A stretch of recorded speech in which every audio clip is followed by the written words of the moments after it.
Hey everyone, Joe here from ActionX. Welcome to What's in the Tube. Welcome back. If this is your 18th and final Walker episode 1, season 1 episode review, this is it, the long-awaited finale. We started this entire journey in January of 2021, and here we are, midpoint of August 2021. We're finally done with season 1. That took 9 months, well, 8 months. 8 months to finish. Damn you, COVID. Damn you. It was just like, how the hell do you stretch 18 episodes throughout a lot of weeks, a lot of months? I mean, this show should have been done in a perfect June. We got delayed 2 months, and I'm like thinking to myself, fuck. I'm really tired. Just as the whole waiting, and I'm like, how do you... It was just so weird. Like, we got the penultimate episode, then we were off for 2 weeks because of the Olympics. And so here we are, we're back, and...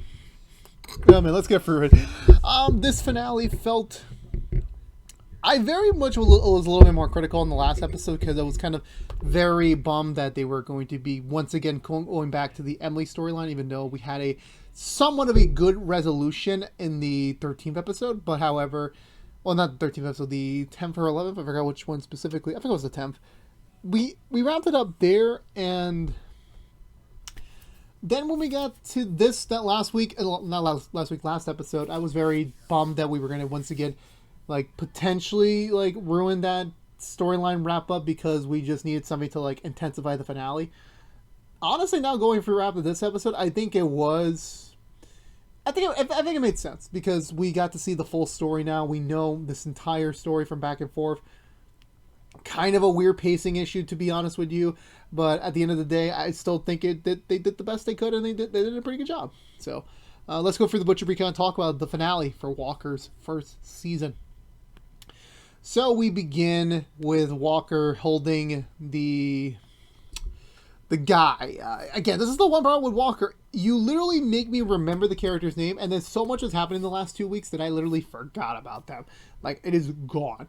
So the douchebag, the political rival, whatever you want to call him, he's being held at gunpoint, and Walker's smartly just telling, get him in the car, we're gonna take a drive. And I was like, fuck, Walker's about to go full dark side on him now that he knows the truth. Well, not the truth, but he knows that he's involved somehow.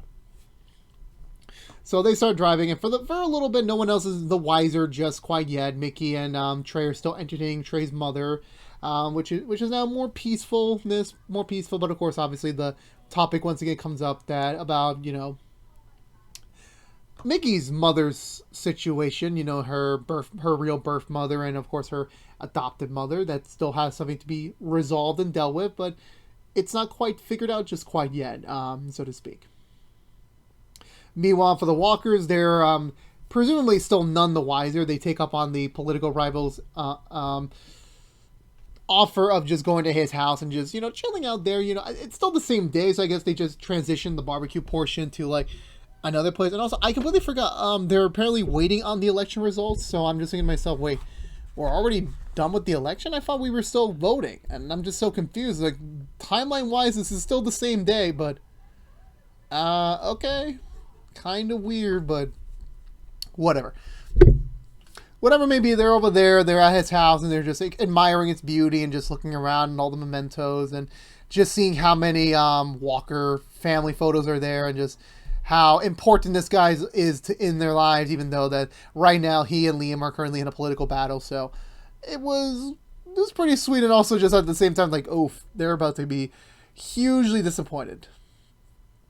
Walker's just giving him the instructions where to drive. He's, of course, being a little shaken. Like, we could talk about this. This doesn't have to be this way. But Walker's just being very stiff, cold, and just keep driving, man. Just keep driving. Just don't ask questions. They start to run out of gas, so they have to stop by a nearby gas station where Walker has to pretend everything's all right. So he heads out of the car to go and fill it up.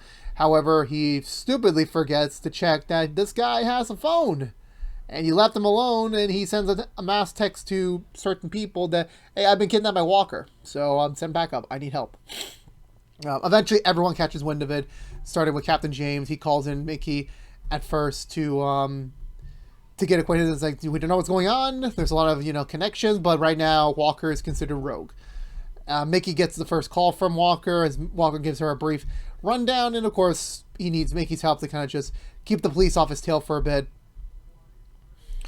And I believe at some point, the Walker family themselves find out something's amiss when Liam gets a text from someone that, yeah, Walker's gone rogue. Well, Cordell's gone rogue, and now they need to go find him and stop him. And when August is exploring the house and also tampering. Also, if you're visiting someone's house, you don't tamper with their shit. I mean, you're a guest. You're not supposed to, like, touch around. But it actually does make a bit deal of sense, because as August was looking around this specific weird box, he finds a couple of the poker chips that, if you remember back in episode 2 or 3, when August tells Walker, hey, look, these poker chips, they have nothing to do with the mystery. They were literally a future Father's Day present that she was going to give you had she made it to the next Father's Day. And now that, well, why does he have a couple? Why does he have it? Like, something's wrong. Like, he's definitely involved in this somehow.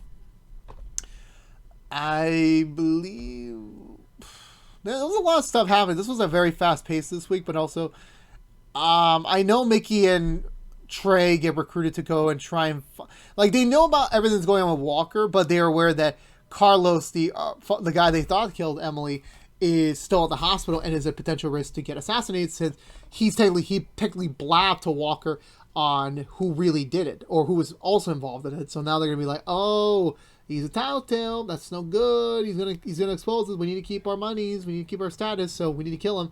So thankfully, Trey and Mickey intervene in time to go take him out of the hospital and take him back to the bar with Jerry alongside with. And I'm not sure. I don't remember. I know I just watched the episode, but I'm already blanking on. Again, go watch the episode itself. It's better than my recap. I know Walker is. I think he gets in contact with the family about what's going on. So I'm pretty sure they also coordinate a meetup. But I know at some point Walker does get surrounded by a couple of other not Texas Rangers, other Texan cops. And obviously he didn't call this in because he was worried that someone who's on this guy's payroll might actually just tip off the Northside Nation to come and, assassinate Walker. So that was for the best. But eventually Walker does get away from them and manages to proceed onward to his destination. Eventually, I believe, where do we go? I'm trying to remember, because I know we get to another point. Do we have something else going on in meanwhile? I don't think we do. I know that there's still some things going on with Liam and his ex-boyfriend. Grandpa and Grandma Walker is still talking about just when is the time to tell everyone that he's got cancer. There's still a lot on their minds, and there still isn't really the best time to say any of this.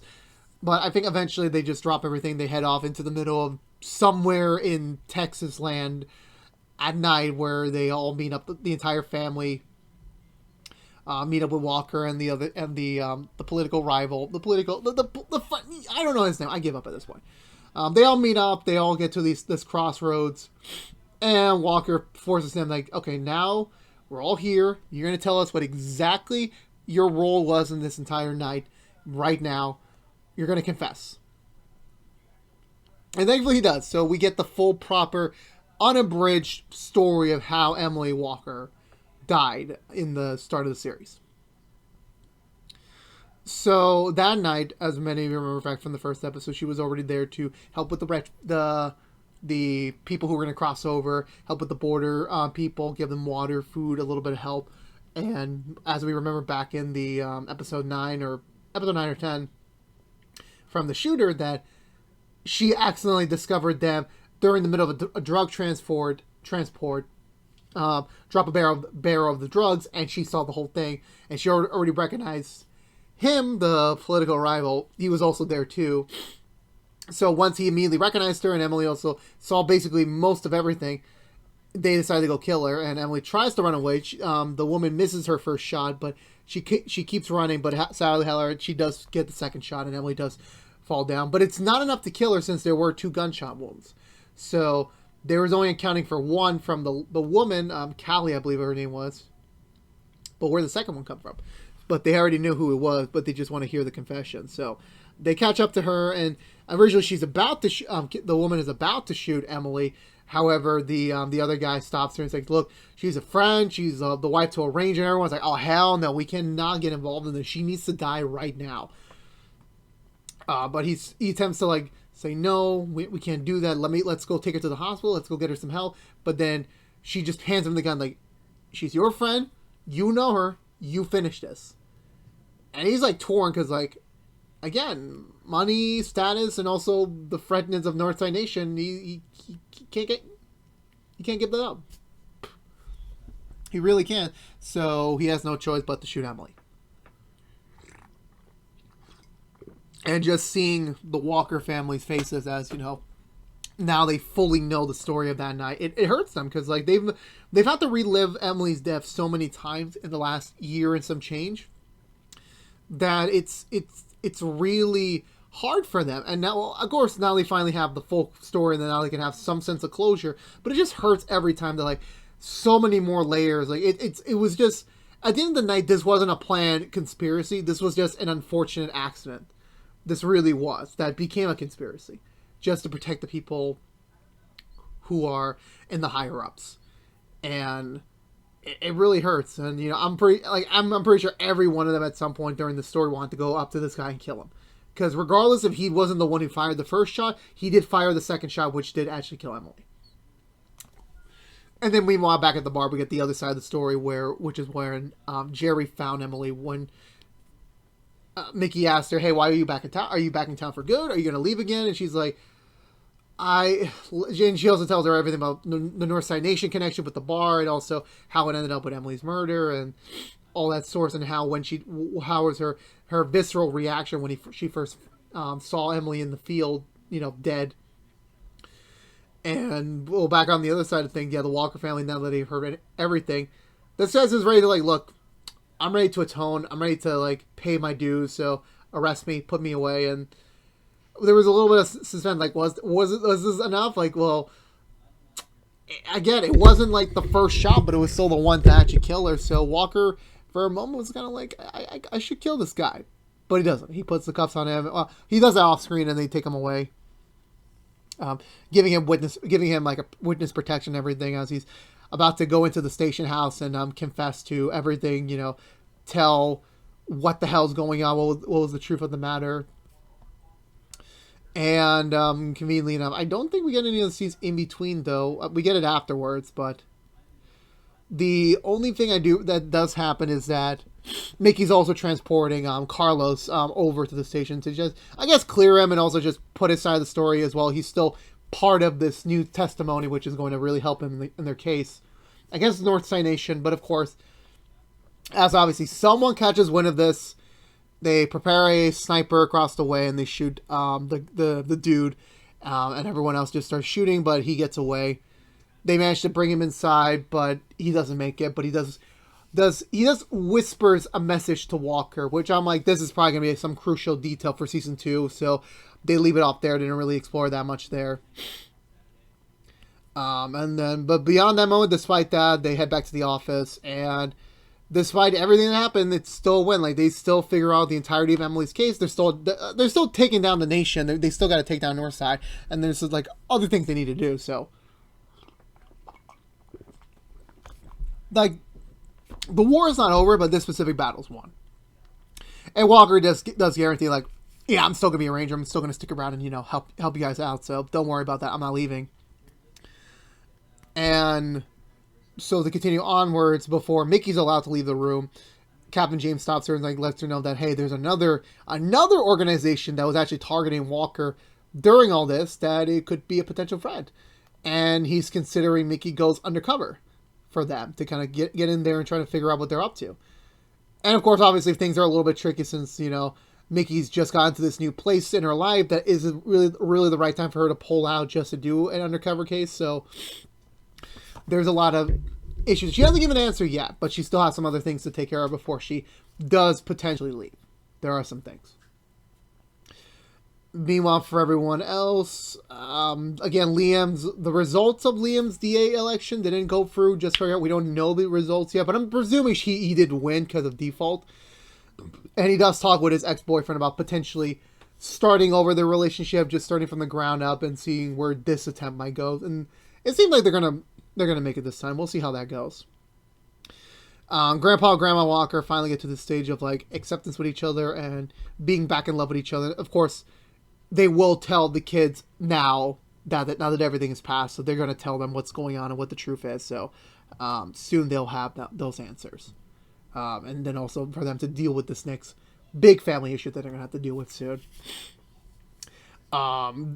Mickey's decided to invite both her moms over for dinner, for lunch with Trey's mom and themselves. And it was very sweet and very, forward. Like, this wasn't definitely like a moment of like, we've gotten to that point, but this is definitely a first step of, uniting these two families and like also mending the bridge between two mothers with Mickey. So it was very nice and sweet. Again, that'll probably influence her decision to probably leave to go undercover. So we'll see how that turns out, to be honest with you. I believe, was that it? I'm trying to think, was that it? Because I'm pretty sure I'm forgetting something. I'm pretty sure.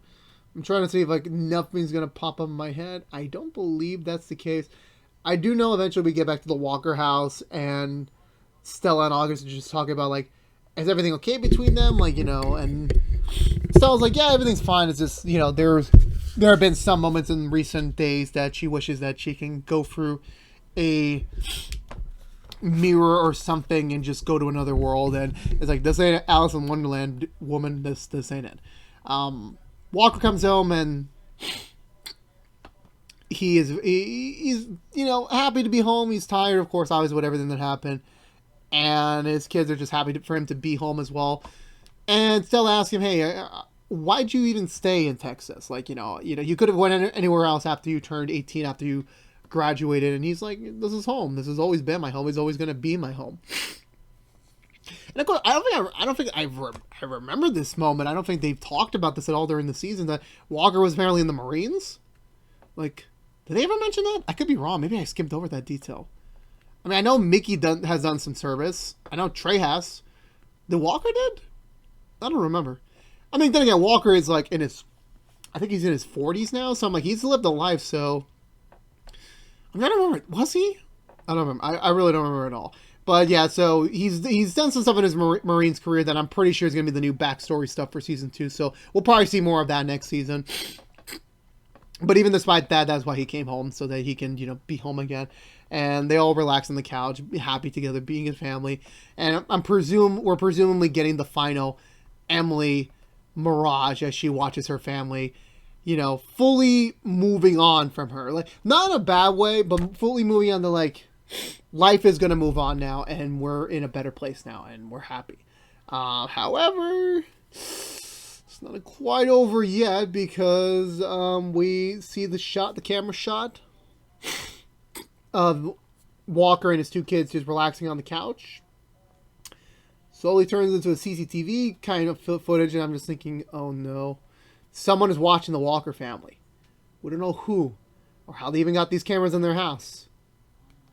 But this is kind of scary.